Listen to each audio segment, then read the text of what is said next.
Apertura di seggi senza intoppi, con trevigiani pronti già alle 7 del mattino ad imbucare la scheda con il nome del futuro presidente del Veneto. Si vota oggi fino alle 23 e domani dalle 7 alle 15. Nella sezione 5 di via Caccianiga l'afflusso delle 12 era decisamente sopra la media nazionale, che è del 10%. Siamo al 17,3% alle 12:20. Una buona affluenza. C'è qualche problema particolare? No, nessuno. Tutta gente tranquilla.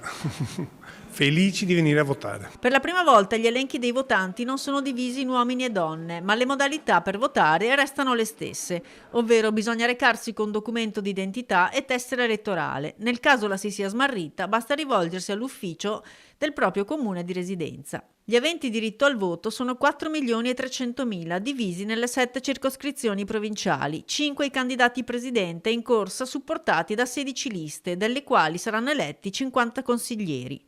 Per votare il presidente è sufficiente tracciare un segno sul nome, sul simbolo oppure su entrambi, estendendo così il voto all'intera coalizione. Si può inoltre esprimere la propria preferenza per liste e candidati consiglieri, tracciando un segno sul simbolo oppure specificando il cognome del consigliere che si vuole. È ammesso il voto disgiunto, vale a dire il voto a un presidente e la preferenza a un consigliere di un diverso schieramento. Le preferenze per i candidati consiglieri possono essere però 2, ma bisogna rispettare l'alternanza di genere. Nell'ultima tornata regionale, era il 2020, si recarono a votare il 61,15% degli aventi diritto.